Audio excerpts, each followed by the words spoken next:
There we go. Just getting used to this gyroscopic mouse. Haven't used this thing yet. This is pretty cool, though. Look at that. All right. So, we're going to be talking about how to use ultrasound to pick up a DVT. And we use ultrasound for lots of things in the emergency department. Some things are very difficult, like appendicitis has probably got the most operator dependency of any ultrasound modality. I would say it's up there with the gallbladder is really tough, cardiac stuff. Then on the other end of the spectrum, you've got things like doing procedure guidance, which is really straightforward, I think. The aorta is pretty straightforward. It's a very single vessel, how do you screw that up? And this is one of the other ones over there that I find that people pick up readily. I've been teaching this stuff around the country to attending physicians already working for 20 years of practice, and they all struggle with the gallbladder, but they all are amazed at how straightforward this DVT stuff is. So this is something I know we do rely on our scans for a lot of other stuff that's harder than this, but I find that this is where we end up getting a lot of formal ultrasounds to be safe, I think, because it is a high stakes game. If you miss a gallstone, it's not that big of a deal, but if you miss a blood clot in somebody's leg and it goes to the lung and kills them, that is a big deal. So I can see why there is some trepidation here. That being said, I think so far we haven't had any problems doing this now for about 6 or 7 years, almost 1,000 studies, and so I think it's a pretty straightforward thing to do. So how do you do it? Well, it's pretty straightforward. What you're going to do is you're going to take this linear probe, and the linear probe, it's got this flat area to it, and anytime we can get away with using a linear probe, we will, because it's high frequency. It makes beautiful images because of its high frequency bandwidth, and it's got best resolution. Now, if you notice that there is a bandwidth to it from 5 to 10 megahertz, and that's something to kind of think about, because at the 10 megahertz range, it's really for very superficial structures. And some of these patients who've got large legs, you want to turn it down to the 5 megahertz setting, or what we call the penetration mode. And you do that on the mode setting on the Sonocyte device. You would go from gen to res to pen, and it just toggles. So you keep pushing that button, and it keeps going back between gen, res, and pen. What does that mean? Gen means the middle frequency setting. So if the probe goes from 5 to 10 megahertz, generally speaking, it'll fire up at that middle frequency general setting at 7.5 megahertz. On patients who have very large tree trunk legs, you want to turn it down to the penetration mode so you can get the sound to go all the way towards the end of its ability to see, which in a linear transducer is about 5 or 6 centimeters on the penetration mode, because you're down at about 5 megahertz then. Okay, so we had a patient the other day who was really challenging to see, enormous legs that I had over an ED3, and we went to the penetration mode, and we actually got some decent images of her femoral system. The popliteal system was a loss. So in those extreme edges of body habitus, I think it's reasonable definitely to send those patients downstairs to radiology. Now, ultrasound really is the initial screening modality in symptomatic patients. So to think that you can go bed to bed to bed, in patients who are just at risk for DVT, like they are in the ICU, but not necessarily with symptoms, the same test characteristics don't necessarily hold up. So it's really great in the symptomatic patient. There's about 500,000 screening exams every year. We know that ultrasound is accurate. It's 95% sensitive, 98% specific in those symptomatic patients. And when you withhold anticoagulation in those patients, it's been shown to be safe. Now, the problem is that in their own literature, radiology has been whining about the overuse of the emergency department, or of radiology, because the majority of these scans, they're screening ultrasounds, and the majority of them are actually negative. And so, taking the patient down to the radiology department, finding a technician, interpretation, to do this 24 hours a day, not available across the country, definitely. I mean, we could do it here at UCI, but we're definitely the exception and not the rule. Most places around the country, because this is so burdensome on the departments of radiology, and I use that term because I found it in their own literature, in a journal that they had published this, they used that term that the ER is burdensome on them. I loved it. I jumped right on that and throw it in my lectures whenever I can. Basically, for around the country, it really is too much to ask somebody to be on call 24 hours a day to rule these out. So what do? You got someone with leg swelling in the emergency department, you don't have ultrasound, you know what you do? you give them Lovenox, and they get another ultrasound the next day. Lovenox, as we all know, is not a benign drug. If you had to inject Lovenox to me right now, you know, based on my lifestyle, I wouldn't really like that at all, to be honest with you. There's some risks there with giving people Lovenox. It's much easier, I think, to just go and do the ultrasound. So how do you do it? Well, just keep in mind, this is some anatomy over here. We've got the femoral area around this area here, and this is the inguinal ligament, and we can see right at that inguinal ligament there, that's where the abdomen turns into the leg. And we can see these vessels that emerge along the leg there, the femoral artery and the femoral vein. And at this very proximal location, you're actually going to be able to see the great saphenous vein. If I can show you right there, that's the great saphenous vein adjoining the common femoral vein. And at that location, that's where you're going to start compressing. Okay, it's really up superior. Okay, way up there by that inguinal ligament. Now, right away, you're going to see a branching of the femoral vein into the superficial and deep femoral veins. And the deep femoral vein is a very small caliber structure. It's actually really hard to see. As soon as it dives right down to the bone, you don't even actually see it anymore. And so because it's small caliber and you can't see it, it's not that clinically relevant anyways if it got a DVT, because it becomes such a small caliber. But you will see the common femoral artery bifurcate into its superficial and profundus arteries, and those structures are very visible on ultrasound. And then you're going to march down the leg, and you'll be able to see pretty much all this vasculature right along here. And then about halfway down or so, it dives into this adductor canal, maybe 2/3 of the way down. You get into this adductor canal. Very difficult to insonate this region right here. It takes people, even in the best of hands, to be able to see this an additional 10 to 15 minutes total for both legs to be able to visualize the adductor canal. But then eventually it gets down into the popliteal fossa. So here it is up here in the groin area. We see the superficial femoral artery, and we can see down here the deep femoral artery with its paired common femoral vein. You can see how they're linked side by side here, lateral, medial. How do you remember that the vein is more medial to the artery? Venus rhymes with penis. Vagina doesn't rhyme with vagina. It starts with the same. I know that's how you remember it. So, yeah, whenever I'm teaching this at the bedside, I have to decide if I'm going to say Venus penis or Venus vagina. But hopefully, I get it right most of the time. But so which leg is this? Which leg do you think this is right here? If the indicator here is to the patient's right, is this the left leg or the right leg? Good, it's the left leg, as we're demonstrating here, adjacent in the picture. Excellent. Good. So, and that's kind of the course that the vessel will take. Kind of, this is where you're going to be placing the probe. This is the sonographic window. And then right when you get to about here, you're not going to be able to see the femoral vein very well at all because it dives down in that adductor canal. But eventually, though, it comes all the way down to this popliteal region where we make good visualization of it again. And in that popliteal region, what happens is that the vein comes to the top in the pop, because now we're looking, oops, wait a minute, hold on, go back. Now we're looking we're looking behind the knee. So this is the skin line back here. This is actually posterior, right? Because we're looking behind the knee. The skin line's down posterior. And the first anechoic structure that we see in a transverse plane is going to be our popliteal vein, and the deeper, closer to the bone, will be the popliteal artery. And what happens is eventually that popliteal vein will sort of bifurcate and then ultimately trifurcate and quadrifurcate on you, if that's a word. And that's kind of where you're looking. You're looking up here in the superior aspect of the popliteal fossa down until you see, usually you see it bifurcate right at the top of the calf in that area there. And that's this basically 5 centimeter area that you're trying to compress. That's where you're looking. Now notice here, what I'm doing here is I've got the knee flexed, and I've got the patient's hip externally rotated and the knee flexed. That's the ideal position to put these legs in when you do these popliteal compression techniques. You could take your scan hand is on the probe, and then your other hand I'd place on the knee. So I'm not doing it right here, but I should. I should have so I scan with my right hand in these cases, and I put my left hand over here on the patient's knee, and then I compress these two structures together.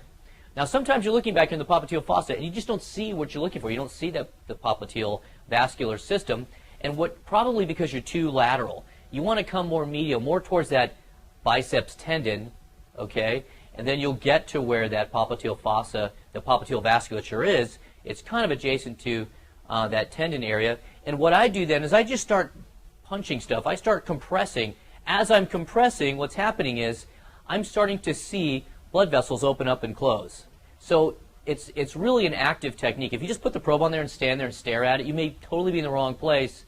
Number one. And number two, if you don't start compressing stuff, you may not be able to tell the difference between, you know, like some of the muscle bellies and nervous structures and vascular structures. It's hard to tell. But once you start moving the probe around, then the images start to jump off the screen at you. So this is what it looks like. This is a still image protocol, just to show you what we're looking at here. This is, what do you think SV stands for?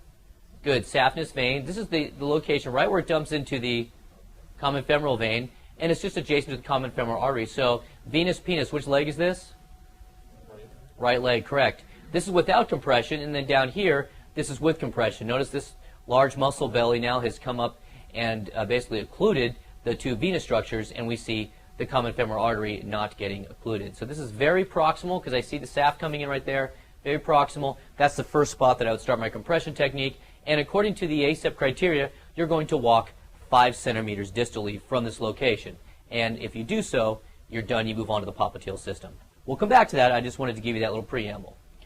Now, full compression, this is what it looks like in that femoral area. We're looking here. There's no clot. You see this? This thing is easily compressible. Here's the two paired arteries right here. And again, we're at that right leg. Somebody was nice and labeled it for us. And we have nice full compression. You know you're pushing too hard if the artery starts to wink back at you because it's pulsating. So just enough pressure to get the veins to collapse. Good. Now we're going to move on to the what it looks like when we have a clot.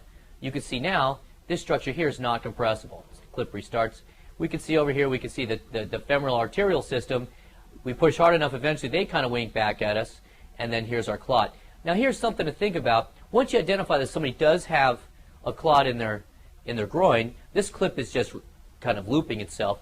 But I don't do a lot of teaching at this moment. This is when I stop compressing and I say, okay, this patient's got a clot in their leg. At this point, I need to treat it.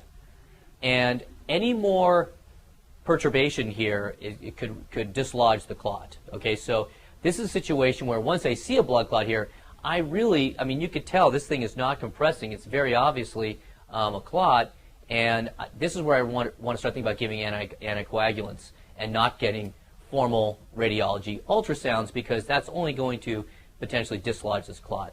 I remember a patient, an older man who was having pain in his leg, and the family was using a massager because he was having pain, and all of a sudden he got very short of breath and had thrown the clot to his lungs. Interesting case. Yeah, the massager and the leg pain, massager dislodging the clot, patient gets pulmonary embolism. What's that thing Langdorf always says? The no good deed gone unpunished or something. I forgot how he says it, but that's the kind of the thing. Here, let's massage your groin for you. Next thing you know, you can't breathe. Hey-yo. Now we're in the pop. Are we certified to formally read these? And Are we credentialed as a faculty group to read these? Everybody, I believe, is credentialed except for 2 of the attendings. Everybody else is credentialed to interpret these. The 2 that are not, I'm more than happy to meet with them and get them up to speed on this and get them credentialed. But the other 10 of us are. So the answer to your question is yes. the answer is yes. Yes. Okay, now we're in the pop, and this is what a normal looks like. This is the popliteal artery down here. Here's the popliteal vein seen up here. And again, if you're just standing there staring at it, it might not make sense. You've got to get in there and dig around and compress it, and then you'll start to see the structures winking back at you or not. If we move on to the to one that's a positive, now we can see here's that femoral artery. We're pushing kind of hard on it. It's pulsating, and this structure above it here, this is all the clot up here. So this whole structure here is I said femoral, I meant popliteal. This is all the popliteal vein up here. Remember, the vein comes to the top in the pop. Here's the popliteal vein, popliteal artery. This one's positive for a DVT. Now, the traditional technique, as I alluded to, involves starting up there at the inguinal canal and then marching all the way through that, all the way down until basically you reach the bifurcation of the popliteal vein through that adductor canal, okay? And it also involves, sometimes the adductor canal is called the superficial femoral canal. It also involves using a color flow technique, okay? And the other thing to think about as we go through this and trying to decide how to do this is, do we need to compress every single continuous millimeter, or do we march every 1 centimeter? And the answer is, in symptomatic patients, since clots involve whole or multiple venous segments, you can go every 1 centimeter in the fem and the pop. You don't have to go every single millimeter when you're doing your compressions. But the question still though in your mind is, can I skip this safely and move to the fem and the pop technique without getting in trouble by missing a clot that's isolated here to that superficial femoral canal or adductor canal, okay? And so there's been some literature out there to try to answer that question, limited versus complete technique for low extremity ultrasound. One study was done years ago in radiology. They did a retrospective study with 146 cases, and they did find one patient who had an isolated superficial femoral vein clot. And then they did a prospective study involving only 56 patients, and they found that there was no evidence, no thrombus was missed by the limited exam. Then emergency physicians did this at Christ Hospital the year before I got there to do my fellowship. They took 112 patients, they had 34 DVTs, and they compared themselves to radiology, using radiology as a gold standard. The radiologists were doing a full leg color technique, and it turned out that that they had pretty good agreement. There was one combative patient that the ED called positive, radiology called negative, and there was another patient that the ED called positive, radiology called negative, but the ED was so sure it was positive they ordered a contrast venogram that turned out to be positive. So, although that did count against the statistics when they just looked at emergency ultrasound versus radiology ultrasound, unfortunately. But anyways, they were able to do these in about 3.5 minutes, and the technique, the Doppler technique of augmentation, was not helpful there with a DVT. And that's what all the literature shows, that the Doppler techniques, the color techniques, are unreliable when it comes to their test characteristics. Tim Jang, who's now at UCLA, during his residency at WashU, did this study looking at residents doing ultrasound and found that residents had sensitivities in the 100 percentile range, specificities in the 91 percentile range, with 72 patients comparing themselves to radiology. But really the best study is this one right here. And this study was multi-center, prospective, randomized, consecutive. It was involving 22 authors because it was a multi-center study. And basically you fell into two groups. Either you were in a 2-point ultrasound group with a negative D-dimer, or you were in a, so either were in the 2-point compression group with a D-dimer, or you were in the whole leg color ultrasound group. And so if you were in the 2-point compression group, you either had a negative D-dimer or a positive D-dimer. If you had a negative D-dimer, you came back in 3 months. If you had a positive D-dimer, then you came back in a week. And then if that was, ultrasound was negative, then you went on to have a follow-up in 3 months. So all the patients in the 2-point group got followed up at 3 months. All the patients in the whole leg ultrasound group got followed up in 3 months. Now, what's interesting about the whole leg group is that they also included the calf vein and marched their way all the way down through the calf veins, which they had a term for called axial DVTs.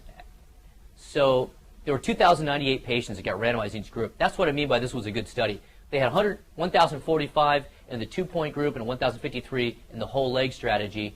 And essentially, at the end of the study, there was no difference between the groups. They had the exact same outcomes. And in the whole leg group, they were able to isolate 65 cases here of DVT, of calf vein. These are all calf vein DVTs basically right here. And they didn't treat these patients. They identified them. And nothing happened to these patients. They came back in 3 months, and if they had a progression to a more proximal vein DVT, or if they had worsening symptoms, they came back sooner, and then they got treated. But there was still no difference between the whole leg group that found the calf veins and the 2-point group that did not find the calf veins. Either way, the patients all had the same outcomes, which is another piece. There's been a lot of it, but it's another piece of indirect evidence to suggest that we do not need to treat calf vein thromboses. So, what about Doppler? Doppler or duplex is a term that means the simultaneous ability to look at grayscale ultrasound as well as superimposing color over it, looking at the moving red blood cells, the Doppler shift in frequency of the moving red blood cells. And that term duplex is sort of an old school term, and it means seeing both these things at the same time, which nowadays every single ultrasound machine does duplex. It's sort of a leftover term. Yes, Dr. Schultz. Just back to that one previous slide. The study, did they look at what was their outcomes? PEs? No, just their outcome was DVT. Okay. Was DVT. So they weren't looking to see if there was, with the people with the clots in the calves, if they developed post-fluvitic syndrome or any other. They didn't look at any other morbidity factors for the cathephylitic syndrome. No. So it turns out that with this Doppler, this duplex technique, that it seems like it would be a great idea to be able to see problems with the actual flow of the blood through the vessels.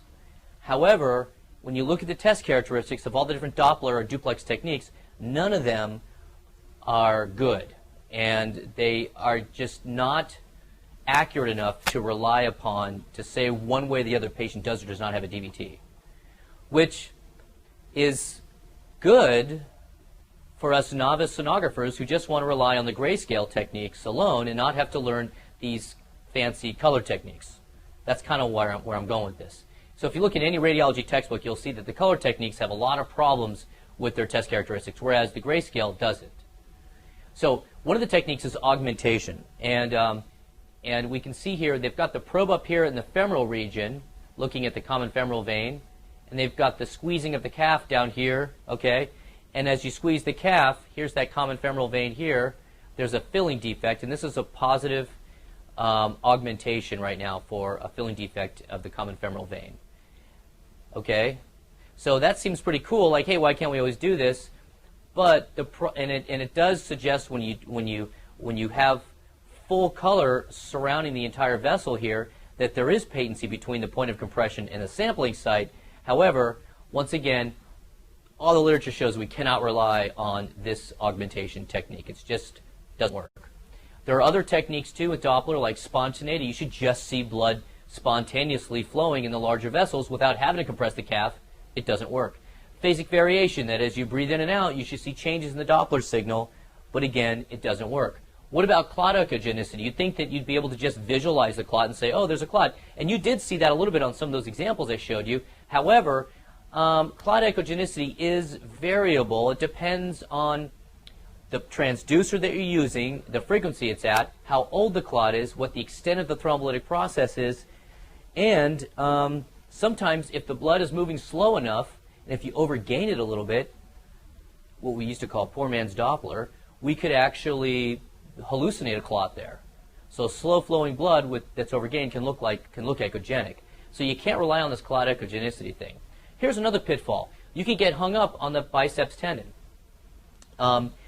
Especially in really muscular individuals, these muscles back here are hard to compress, and you think you're not able to compress the probe, but it's just getting hung up on these muscles or that tendon back there, and you say, oh, I must have a clot here because I can't compress.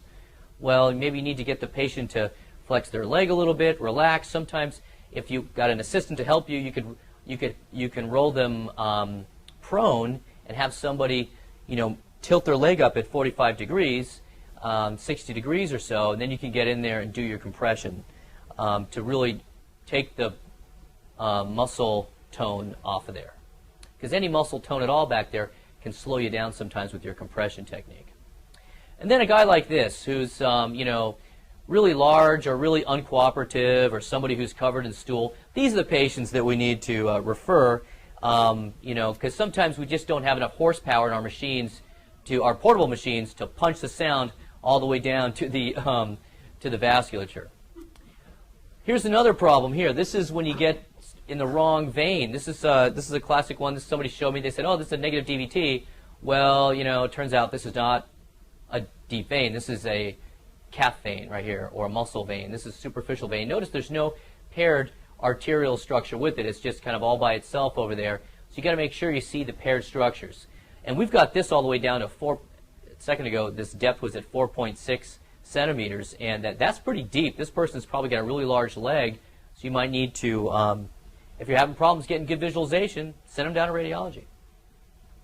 So just to kind of ram this point home a little bit more, the primary diagnostic criterion to rule in or rule out a DVT is the non-compressibility of the gray scale. All this other stuff over here, they're all kind of adjuncts, but not reliable one way or the other to rule in or out a DVT.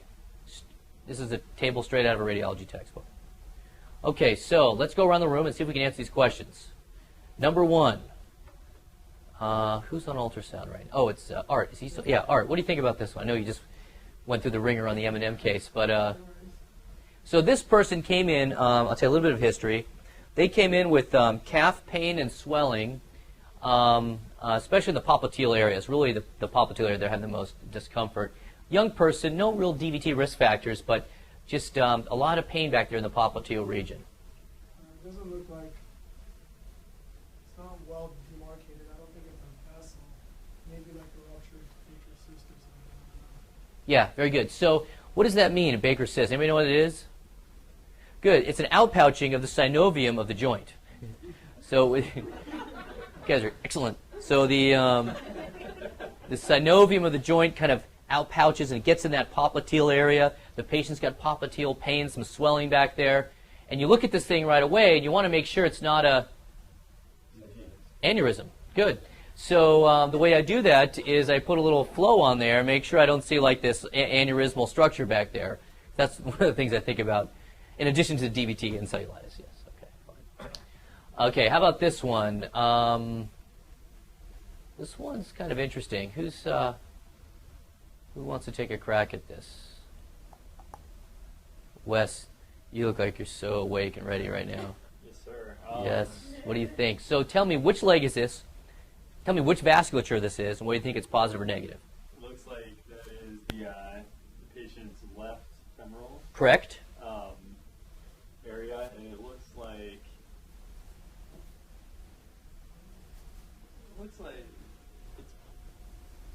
it's pretty.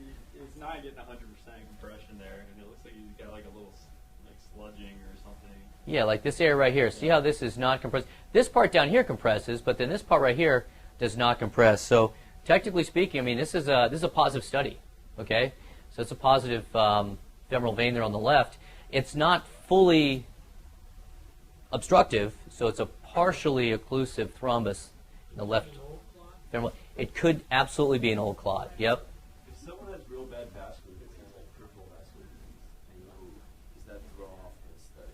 Well, peripheral vascular disease is really on the arterial side of things, and so it doesn't throw off the study from the venous standpoint. You know, I mean, they're going to have a lot of, you know, stenosis and stuff, and narrowing of their arterial side with peripheral vascular disease, but the veins are still easily compressible. Would I treat this? That is a great question, and I'd have to get more history about the patient. And it turns out with this particular patient, we got some more history, and they were already on Coumadin, and their INR was therapeutic. And so in that case, I wouldn't have to answer your question. So if this patient came in and they were not being treated, and I saw this, I think, and I had no prior history of this being like a chronic DVT, to really say that if the patient has a history of DVT, to say that they have a new DVT and this isn't a chronic DVT, there's only one way, and that's an interval ultrasound that shows full resolution of the prior DVT. And people say you got to be on Coumadin for at least 6 months for that to happen, or you need to have thrombolectomy. It's confusing. If this patient was never on any anticoagulants and I saw this, I would treat this. My issue is more these people come in like with histories of DVTs in the past. 2 or 3 years ago was treated for 3 or 4 months, resolved, now comes in, so my leg is swollen, and you get this. Yeah. And so it's like, what do you do with that? It's a great question. Clinical conundrum for sure, because to put them back on the anticoagulants, I mean, the anticoagulants have gigantic risks with them, and I really hate to. It's not, you know, just like putting someone on aspirin, but really, you know, anticoagulating them to treat this, and that's a real lifestyle killer right there. So, yeah, I think this would be likely in consultation with somebody, but most likely I would treat that. All right, Dina. What do you think? Hello.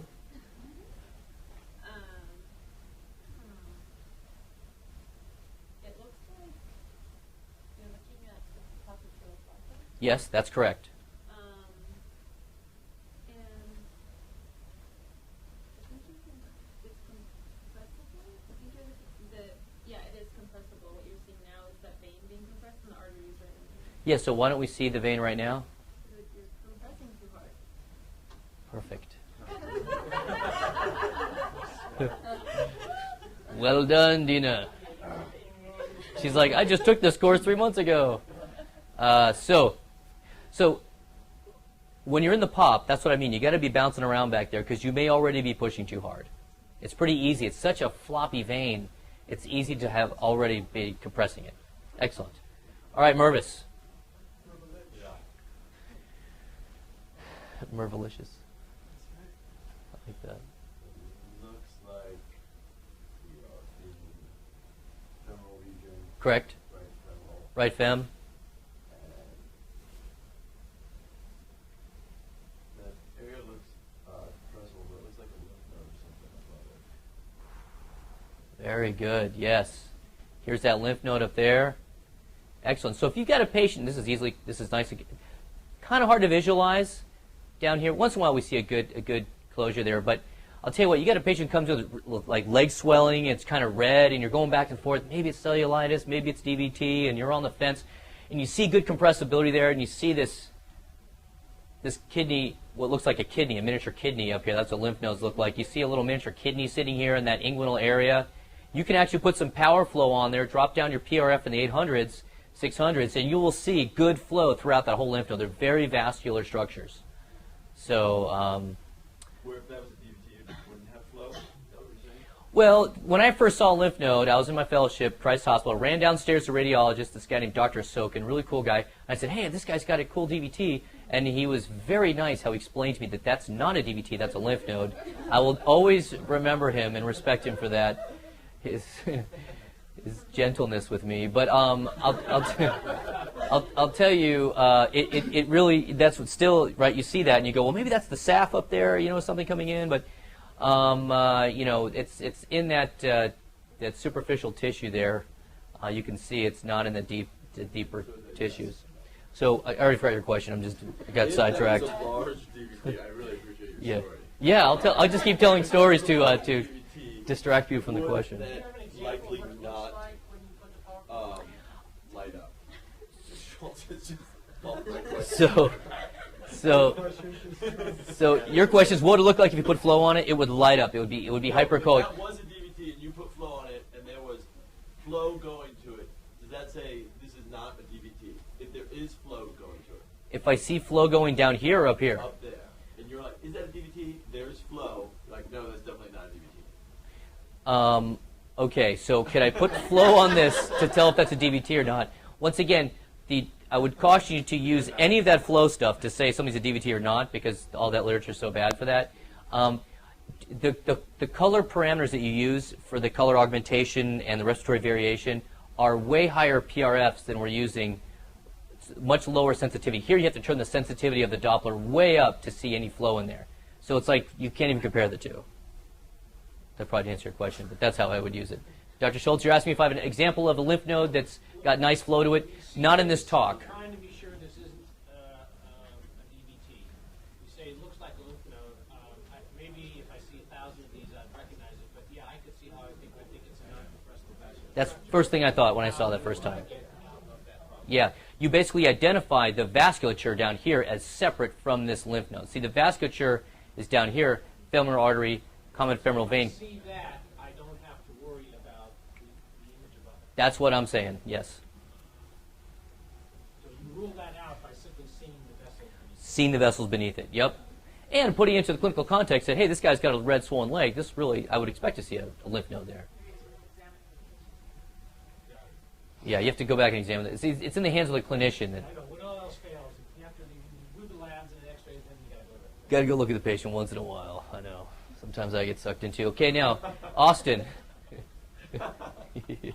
Austin, Yeah, so this looks like what leg? probably the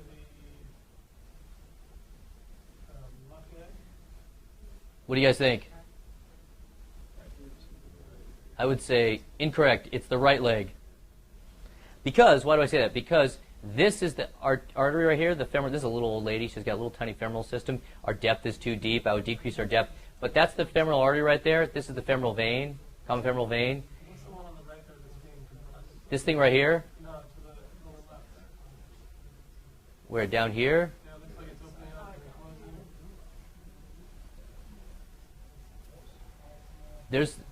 This is an arterial structure down here that's being compressed so hard, I think, that we're starting to see some compression of the arterial system. But what do you think this is right here, this common femoral vein? I guess I was fooled by the collapsing, arterial. Part of this thing that's collapsing here is a little bit of this femoral vein that's collapsing a little bit in here, too. Yeah, you see a lot. I mean, can you guys see how this is a collapse? I picked ones that were really hard. Most of these are super obvious. But I wanted to pick some ones that were the ones that I struggled with so that you could kind of get a feeling for the other end of the spectrum there. So that's basically it. You start in the fem, you go down about 5 centimeters, and you go to the pop, you go down 5 centimeters. And it's the grayscale compressibility. Now, the way I do it is I go down until I don't see it anymore, because it only takes me another 10 seconds or so of marching until I get maybe halfway down the leg. And it gives me a little bit more practice with it and some teaching and stuff like that. So I go down until maybe about halfway down the leg until I don't see it anymore. If I keep seeing it, sometimes I go right through that superficial femoral canal, in that adductor canal, if I keep seeing it. But usually I don't. 90% of the time I lose it somewhere halfway down the leg, and then I go to the pop, and then I go to the other leg. And so, but technically speaking, it's that 5 centimeter distance up there. Any questions about that stuff? Other questions?